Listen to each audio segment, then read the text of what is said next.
Paz de Cristo, meus irmãos, espero que estejam todos bem. Eu estarei aqui mostrando mais uma reflexão da palavra do Senhor para que nós possamos aí meditar juntos. É um vídeo que eu não pretendo me alongar muito, um vídeo objetivo, que é uma reflexão que está em Atos capítulo 7. Quem quiser ver vai estar se deparando com o texto na tela, mas também é um vídeo que você pode também estar ouvindo, fazendo alguma coisa, né? Porque não vai ter imagem, ilustração não, vai ser um vídeo aqui mesmo, bem objetivo. O importante é a reflexão e a compreensão dos irmãos.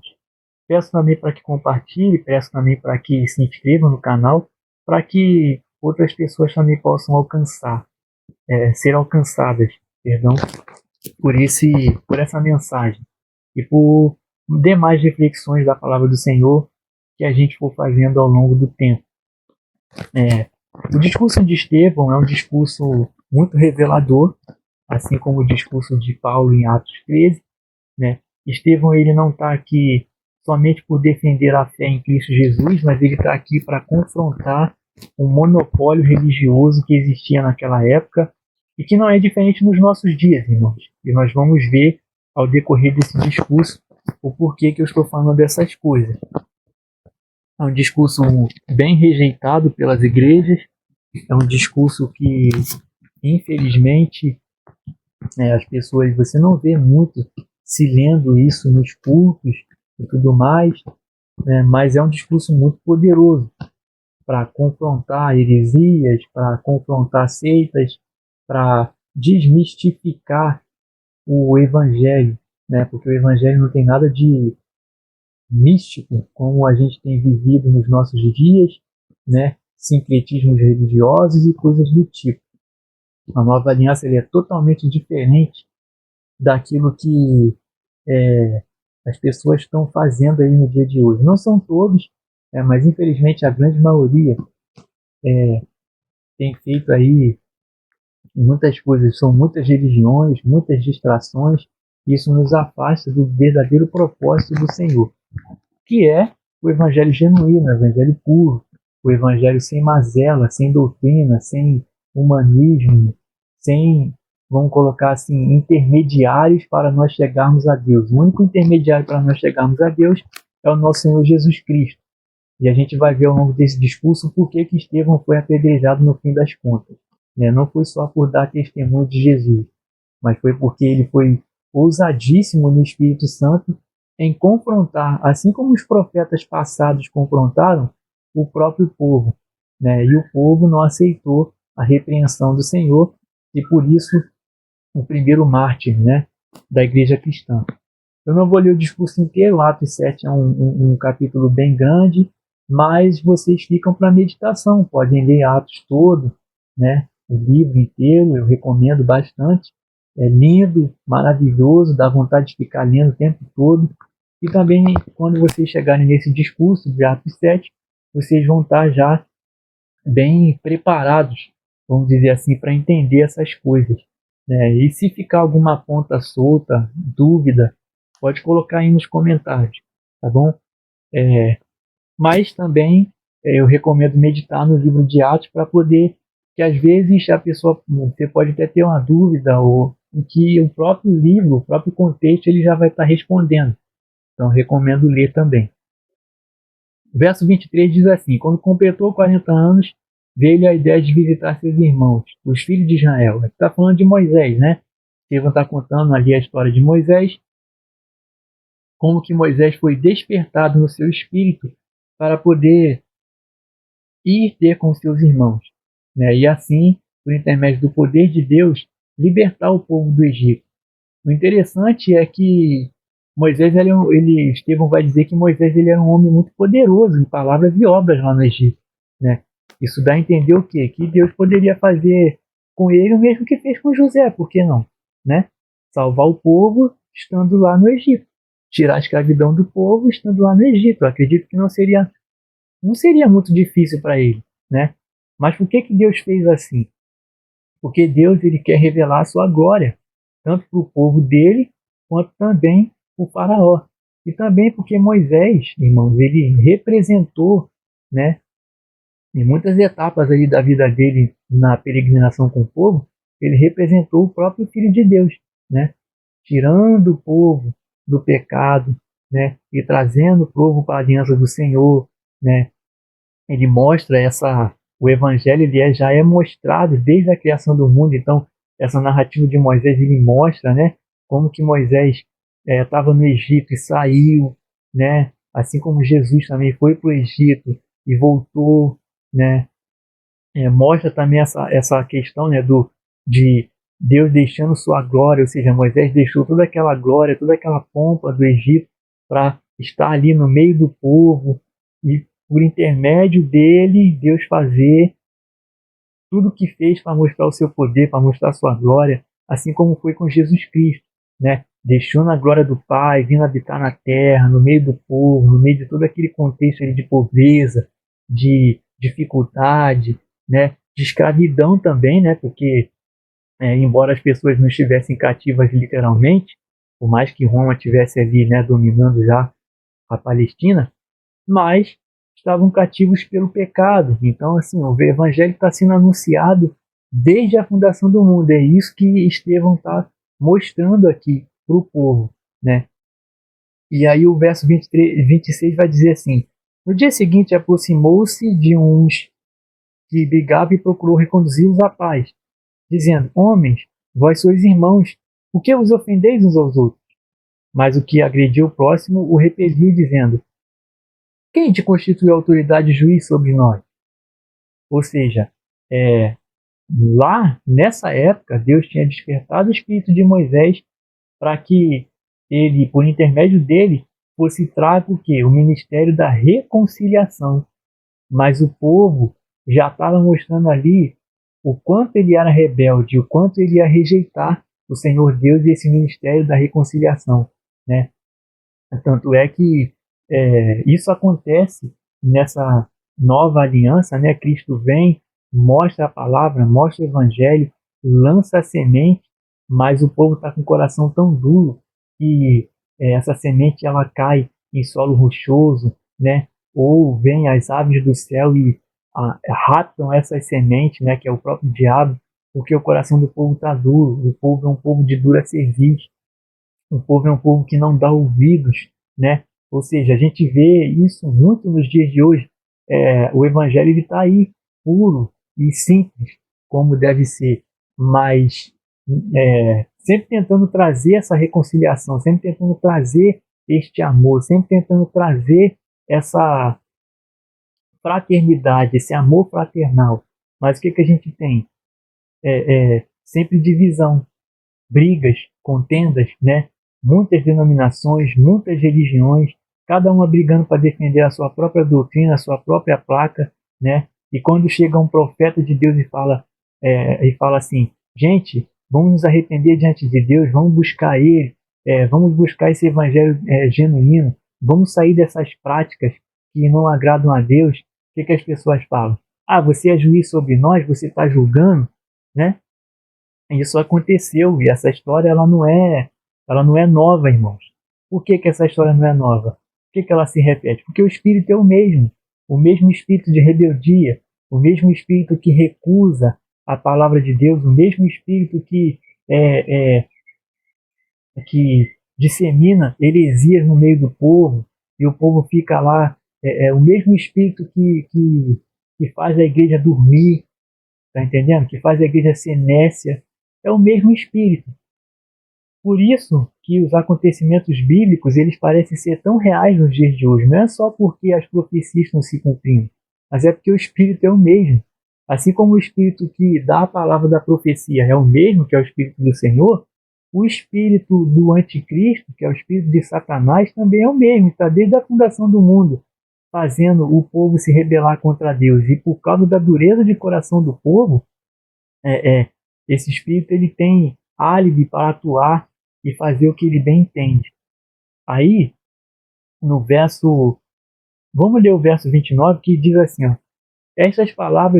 com estas palavras Moisés fugiu e tornou-se peregrino na terra de Midian. onde lhe nasceram os filhos.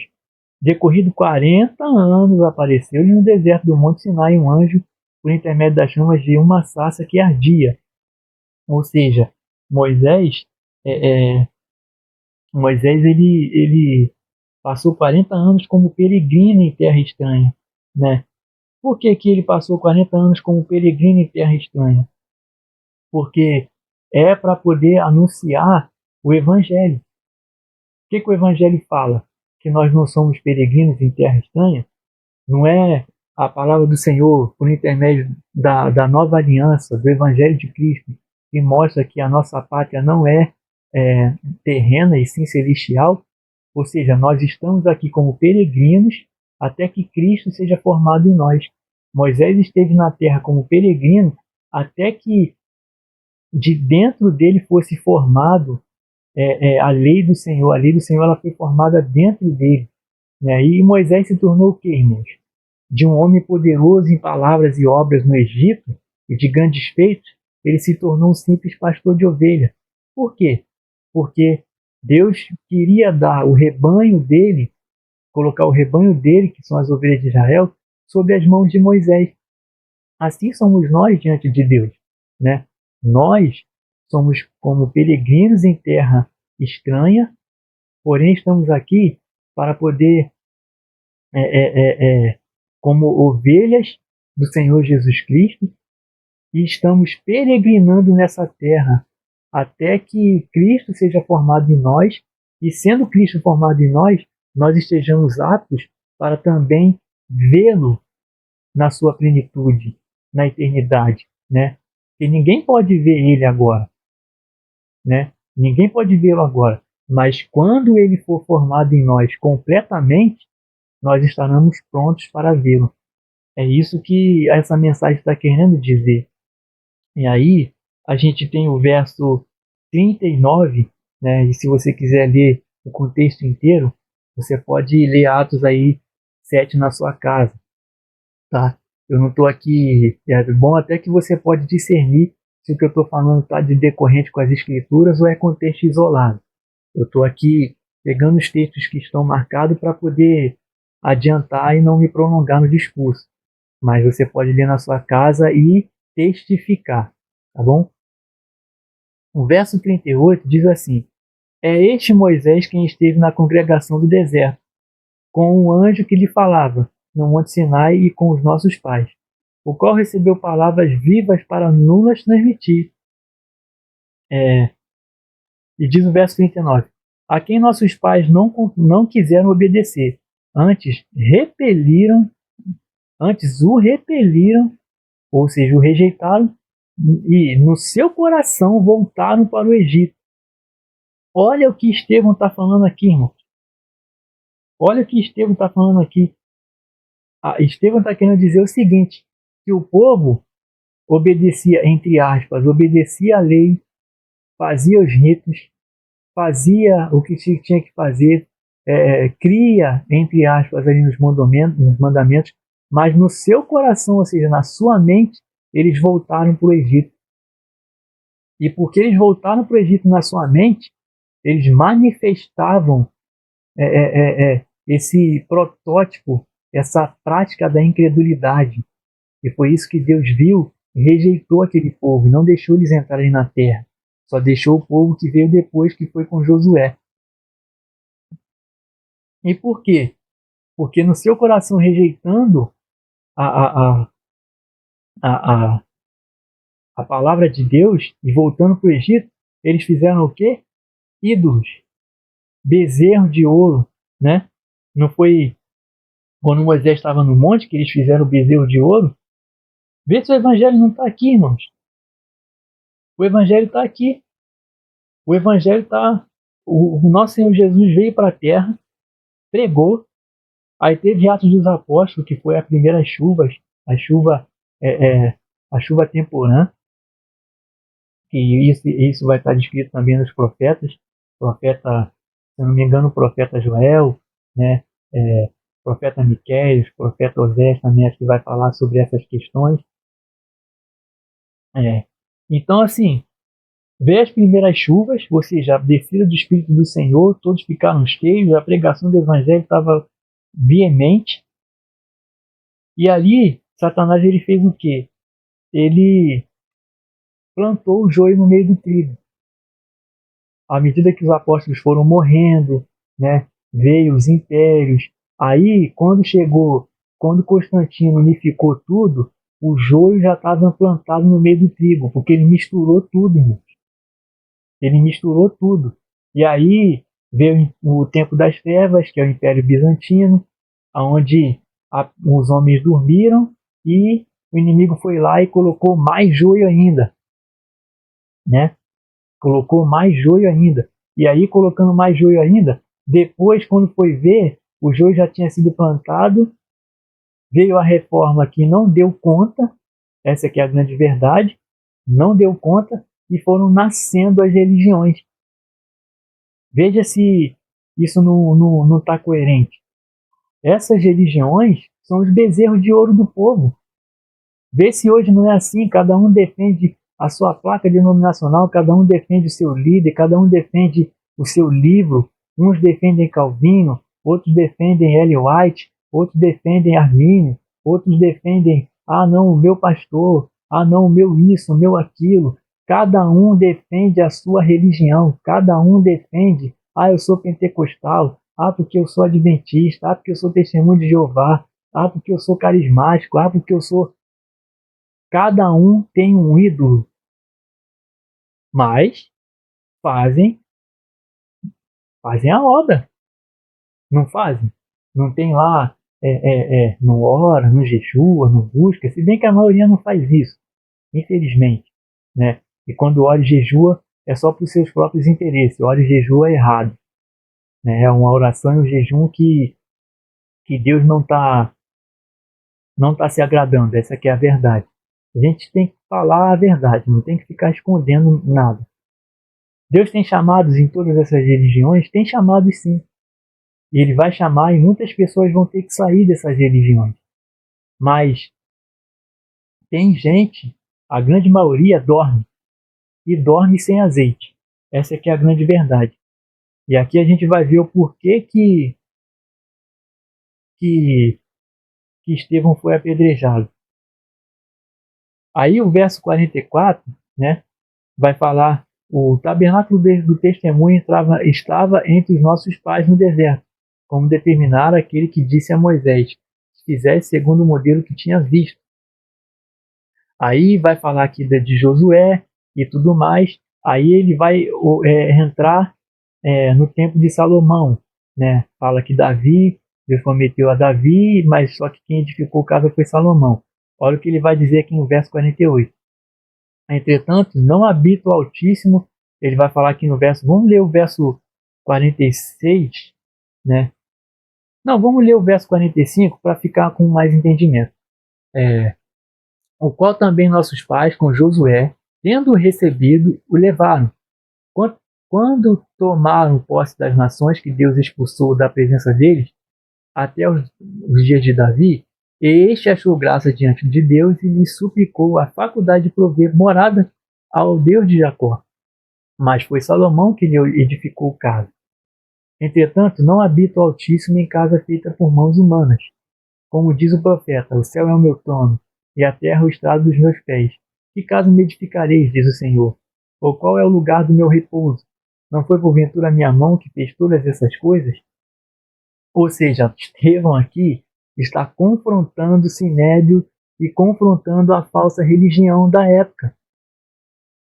A mesma religião que, sendo falsificada por intermédio do espírito de Satanás, atua nos dias de hoje, é o mesmo espírito.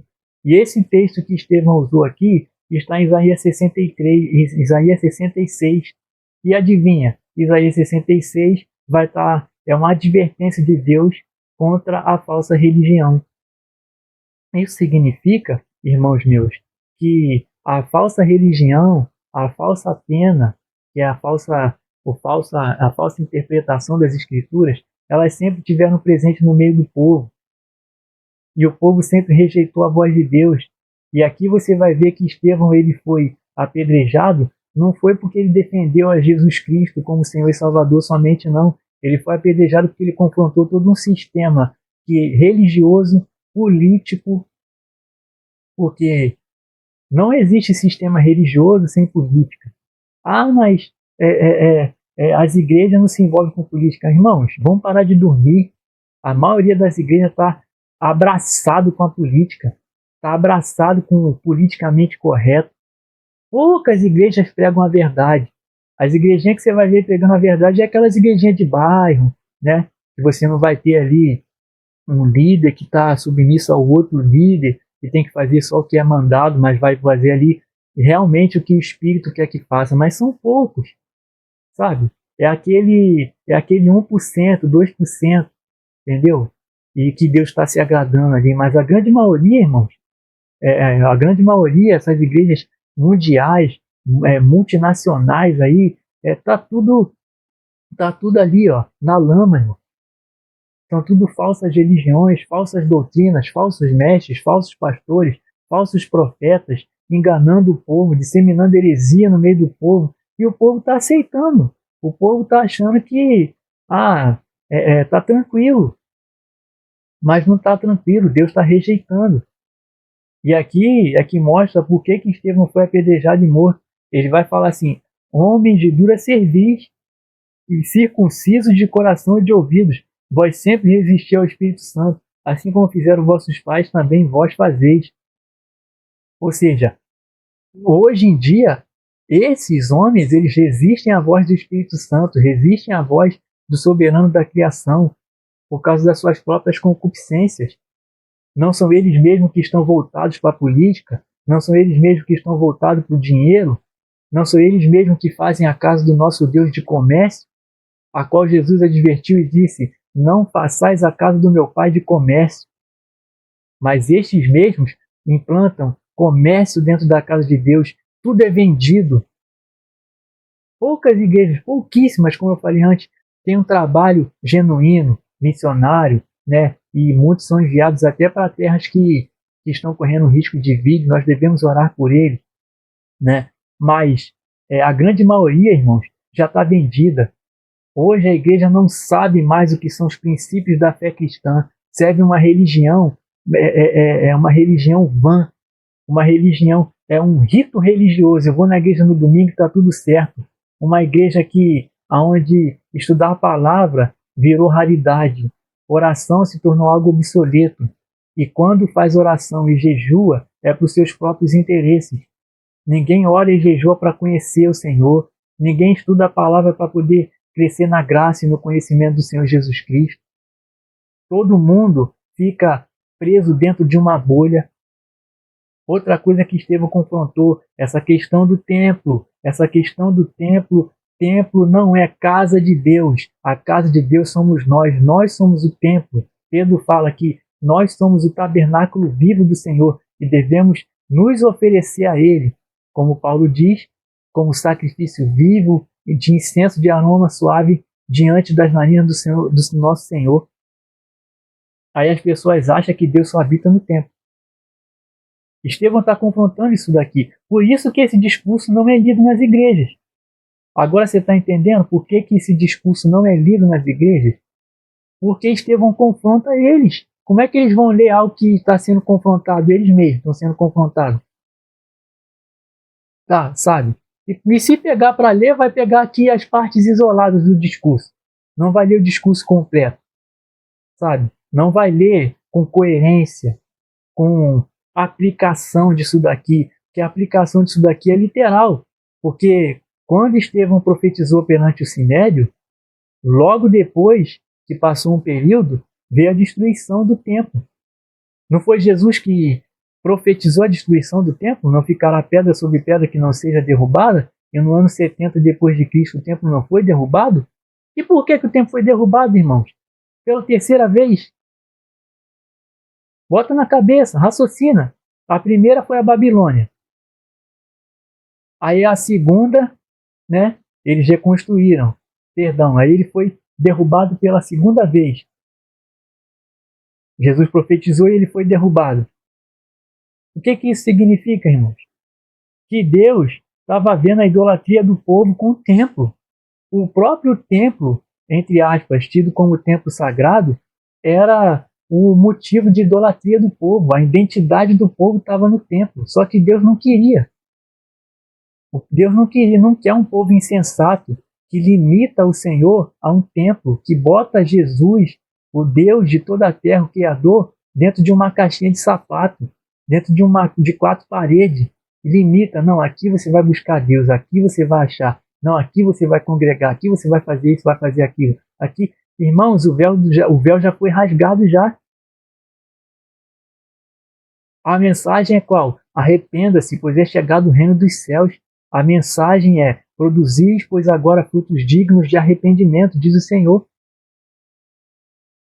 Não é, a mensagem não é vem para o templo buscar a Deus. Não é, irmãos. A Escritura não está dando margem para isso. Os apóstolos não deram margem para isso e por isso eles foram perseguidos. Se você for ler o livro de Atos, você vai ver que todas as acusações dos judeus eram: ele prega contra o templo e contra Moisés e contra a lei. Ou seja, o templo está sempre no meio. Aí distorcia lá, né? Inventava umas mentiras lá para poder os discípulos ser acusados, e era assim. E são as faces da perseguição, porque Jesus profetizou que nós seríamos perseguidos. Mas enquanto a gente estiver dentro dessa Babilônia, a gente não vai viver o pleno evangelho do Senhor Jesus Cristo. Então, irmãos, que nós possamos refletir e que nós possamos aprender com o Senhor, aprender, né? E aqui Estevão foi mais categórico ainda, né? Na parte B do versículo ele fala assim: do qual vós agora nos tornastes traidores e assassinos, né? Ou seja, esses homens que são idólatras da religião, eles se tornam traidores da cruz de Cristo em seus corações e assassinam o evangelho. Como assim assassinam o evangelho, Tiago? Eles assassinam porque eles deturpam a lei de Deus, ensinam para o povo errado e sabem que estão ensinando para o povo errado, mas eles não se arrependem. Claro que não vai se arrepender. Fazem comércio, estão vendendo livro, vendem curso no nome do Senhor, vai se arrepender para quê? Está ganhando dinheiro. Agora, quem não tem vínculo lucrativo com nada, esse, se ensinar alguma coisa errada para o povo, pode vir a se arrepender e falar: não, isso aqui está errado, vamos consertar, porque não tem vínculo lucrativo. Não tem reputação, entre aspas, perante os homens. Importa mais agradar a Deus do que aos homens. Sabe? Então nós temos que ser assim, irmãos. Temos que procurar agradar ao Senhor, não aos ídolos. Agradar a Deus e não aos homens. Que vocês fiquem com essa palavra. Se Deus falou ao coração de vocês, compartilhe o vídeo para que essa mensagem tenha mais alcance. Se inscreva no canal e qualquer dúvida pode tirar aí, tá bom? Eu já me prolonguei demais, mas é assim mesmo. Todo início ele tem, né, essas coisas. Mas como diz o profeta Zacarias, nunca despreze os humildes começos. Tá bom, irmãos? Então peço que também as orações dos irmãos e que me ajudem nesse começo, nessa caminhada. Fiquem todos na paz, tá bom? Deus abençoe a todos.